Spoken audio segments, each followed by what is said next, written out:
Okay, so first we assess the impact of individual drivers. So we're going to look at each of our sort of central inputs, revenue, costs, but also things like taxes and inventory choices. We can actually test any individual input. So any of our forecasts, we can change the effect of those forecasts and say, okay, the firm is going to make this change because of this. We can affect this in this way. How will that affect value? And what we're going to look at is, our end result is enterprise value. So you can see in this table here that there's 5 different changes. And the first one, we're going to focus on margin. So we'll say, okay, a 1% percentage point permanent reduction in selling expenses. So if I assume that the firm reduces its SG&A by 1 percentage point for the rest of the forecast period, how does that impact enterprise value? And you can see that it creates $29 million worth of value for our imagined firm, right? And then we've got a couple that focus on growth. So a 1 percentage point increase in price for the next 5 years would create a $26 million additional value. A 1 percentage point increase in volume, so units sold, creates $14 million in value if that's 5 years. A 1 percentage point reduction in the operating tax rate, so we find some strategy that reduces taxes, creates $11 million in value. A 5-day reduction in inventory, meaning I turn over inventory 5 days faster, creates $8 million in value.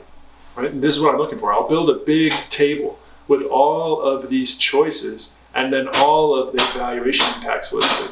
And that can help me start to think about goals for the firm, things the firm can focus on. Right? Notice that a permanent reduction in SG&A creates the most value, but that's because it's permanent. The rest of them are all temporary changes, and so they don't have as big of an impact. A 1 percentage point permanent increase in each year for price would have a huge impact on valuation. It's just not a reasonable thing to assume, right? That we always raise prices by 1% every year. So we are using this kind of study to guide us to finding things to focus on and to making better decisions. Right? Now, the problem, unfortunately, with sensitivity analysis is that things very rarely change one at a time. Right? So if I forecast a 1 percentage point decrease in SG&A, I have to think about what impact that might have on the broader firm. Well, for instance, a decrease in selling expenses might be because I don't pay my salesmen enough, or my salespeople enough. It might be because I cut down on my amenities that I offer to my customers. It might be because I, don't treat my customers as well as before. Regardless, I'm cutting down my selling expenses. That might have a negative, a detrimental impact on my sales. It might cut my revenue. So I may save money by cutting my SG&A, but also lose money in actual sales, and those two things might counteract each other. In fact, I might be worse off, but it's certainly possible that I'm no better off, right? Because trade-offs happen all the time, right? And you can think about the way that these trade-offs happen pretty simply, right? In economics, we can draw these graphs. They're called isocurves, and they compare the trade-offs that happen. And so this graph here is the revenue growth against margin. And so you can think about the trade-off between revenue and growth and margin. Margin is essentially my price margin, so price minus costs. So one of the ways that I can increase my total value of the firm is by raising prices. But if we think in simple economics terms, raising prices is likely to reduce demand. And so my revenue growth rate is going to probably fall, the higher my margin is going to be, because that typically means the higher my prices are. And revenue growth should go up the lower my prices are. And the problem is that these two things might trade off exactly. And so what happens is I stay on the same line, right? And so you can see those lines, those curves, they are an equivalent value. So for instance, that lowest line, the value of the firm is $365 million, regardless of whether I have really high prices, 16% margin, because when I have 16% margin, I have zero revenue growth. Or if I have really low prices, say my margin is 11%, because when I have low prices, my revenue growth is high, up at like 14%. And in either of those two options, my value for my firm is still the same. So the only way for me to create additional value when I'm thinking about how these two things trade off is to jump to the next curve. In other words, I've got to find something that says, despite me having high margin, I still have increased revenue growth. That's the only way I jump to the next curve. So how do I understand, or how do I drive the firm? What can the firm do to jump to the next curve, right? To get over the trade-off balance. And that's not always an easy thing to do, but trade-offs are all over the place. So this is a significant downside to using sensitivity analysis, or maybe it's not a downside, but it's it means that we should use sensitivity analysis to point out things that are really significant in the model, but not rely too much on the estimated changes in value, because we have to think about how all of those changes have trade-offs and what those trade-offs will do and how they will impact the model.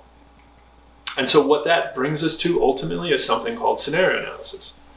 And scenario analysis is not an easy thing to do, but it is a very effective way to test our model. So basically, you think about it at the very simplest. A scenario analysis says, in one scenario, things go really well for the firm, and in another one, things go really poorly. What happens if things go really well for the firm? Let's try to list all of the things that might change, right?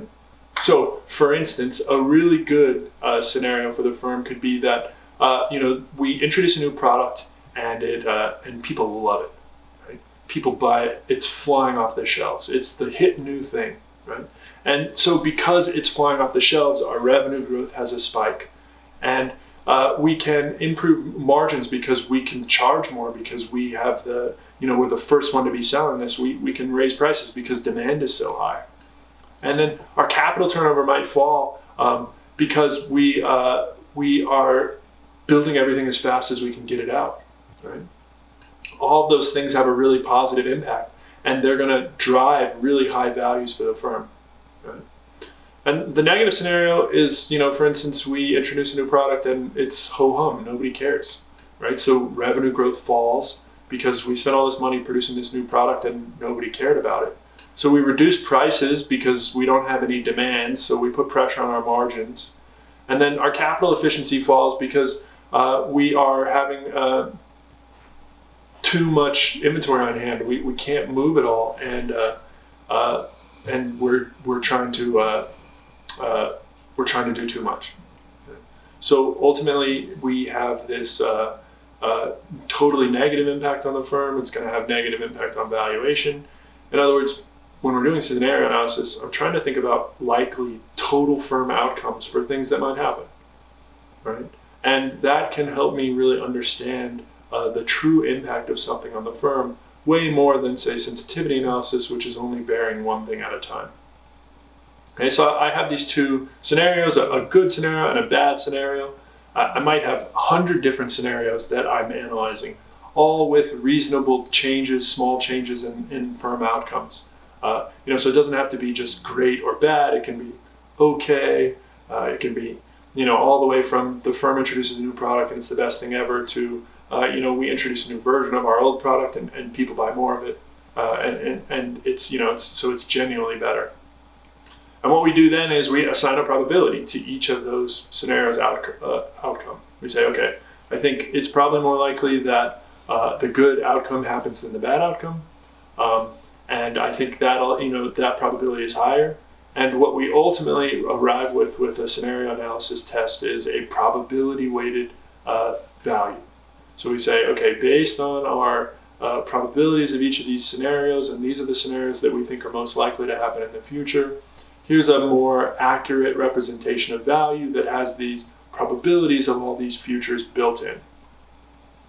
And that's scenario analysis. It's a little more complicated. It relies on a lot more thought, but it can give some really good insights into the firm based on the model. And that's all we got. That's the end of the class. So congratulations, you made it. Thanks for sticking with it through all this craziness. We got one more exam. You got one more homework due. I know you guys can pull this out.